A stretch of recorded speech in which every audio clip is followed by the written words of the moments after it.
Ué? Bom dia, Diego. Oi, Fátima, tá me ouvindo agora? Estou ouvindo. Então, tá bom. Bom dia, Diego. Bom dia a todos. Bom dia. Viu, queria perguntar uma coisa pra mulher aí. Doutora Fernanda. Ela entende negócio de aposentadoria sobre essas coisas. Meu marido é aposentado faz muito tempo. Sim. E falam que a pessoa quando aposenta precisa, vamos supor que nem eu sou casada com ele, nos papéis. É preciso ir lá junto com ele para dizer que eu sou mulher dele, né? Não sei. E para saber também como, se Deus o livre acontecer alguma coisa com ele, eu não quero que aconteça, de doença, qualquer coisa, eu não sei nada do negócio da aposentadoria dele, sabe? Ô Fátima, vamos lá então. Você e o seu marido, vocês não são casados no papel, é isso? Sim. Vocês vivem juntos há quanto tempo? Faz 46 anos. E não são casados no papel, são... Sou casada nos papéis, sim. Então não tem... Então, mas eu não sei nada da senha dele. Tá. Eu nunca fui com ele no banco, porque ele não me leva. Teve um tempo que ele ficou muito ruim, quase que morreu. Ele deu a senha para o meu filho para receber para ele. Sei. Entendeu? Só que depois que, graças a Deus, ele sarou, aí ele pegou outra vez a senha, entendeu? Entendi. Eu não tenho nada no meu nome lá, na aposentadoria. Entendi. Eu perguntei porque existe diferença. Às vezes a pessoa vive em união estável e aí reconhecimento para uma pensão, enfim. Doutora Fernanda, o que ela está querendo saber... Eu acho que é relativo se acontecer alguma coisa, a pensão por morte. No primeiro momento, o fato da senhora não ter a senha, acesso, não influencia em nada, até porque o benefício é dele, ele quem é titular nesse momento. Se lá no futuro acontece alguma coisa, a senhora não vai precisar da senha dele para poder acessar o direito, para solicitar um eventual benefício se ele falecer de pensão por morte.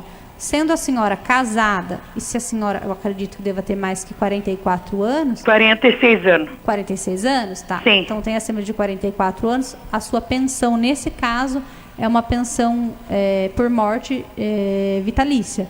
Então, aí bastaria comprovar, fazer o requerimento à época para gerar o direito à pensão por morte para a senhora. Não interfere a senhora ter acesso ou não à senha, a senhora não precisa disso. Até porque o seu benefício, se vier a acontecer alguma coisa, será um benefício de dependente, a senhora é dependente dele e não é a própria segurada que está fazendo esse pedido. Que aí é um novo benefício, isso, né? Aí não é a aposentadoria, aí é a pensão por morte. Aí no caso ele morrer, ela tem que levar somente a certidão de casamento no INSS. E ele está pagando segurado também.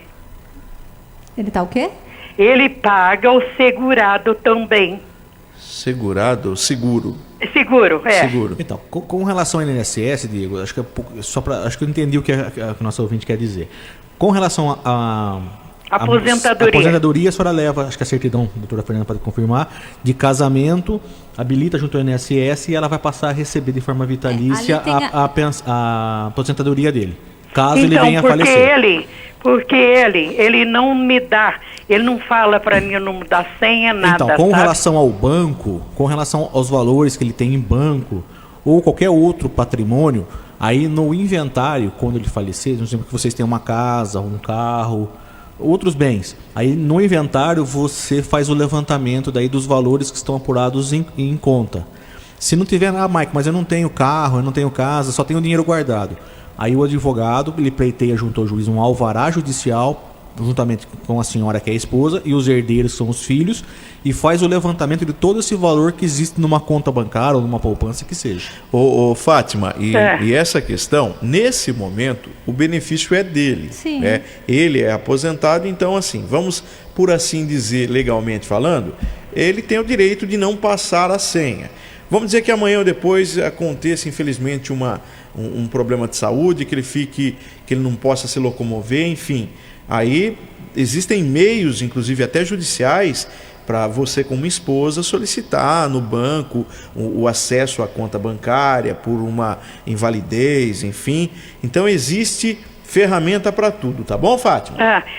Viu, Deus o livre, acontecendo coisa pior, eu recebo a mesma coisa que ele recebe. Valor do benefício. O valor do benefício agora, de pensão por morte, não mais. Antes da reforma da Previdência, era o mesmo valor.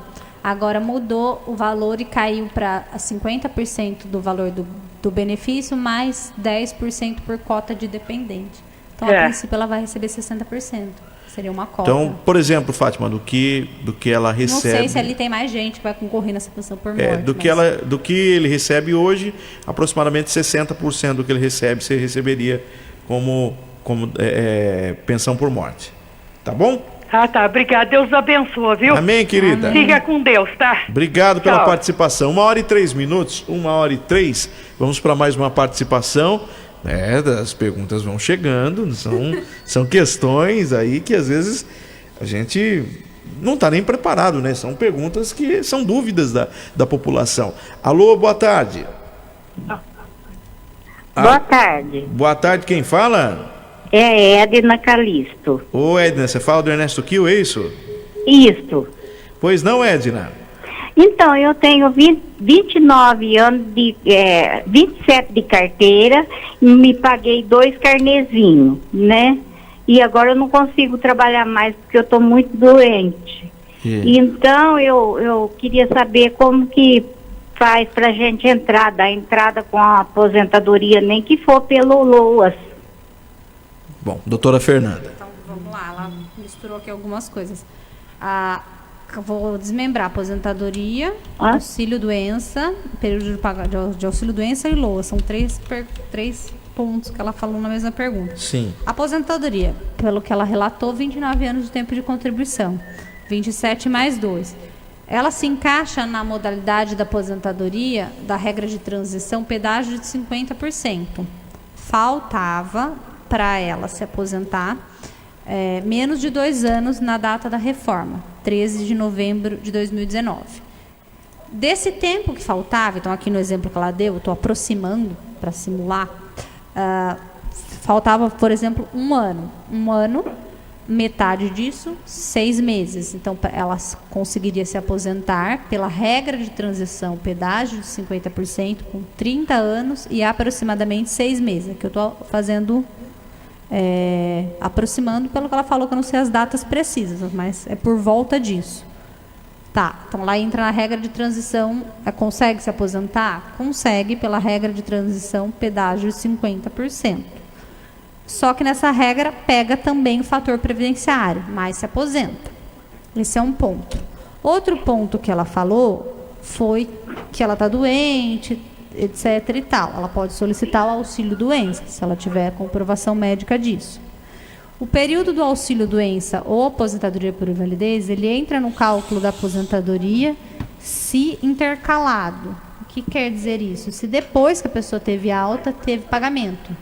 Então, imagina que ela solicita agora um auxílio-doença, ela seja afastada por 3, 4 meses. Depois desse afastamento, se ela tiver alta, se ela voltar a pagar no mês seguinte, valida esse período. Ou se ela retornar ao trabalho. Se tiver o pagamento posterior, o auxílio-doença é computado no cálculo da aposentadoria. Se não tiver o pagamento, não é computado.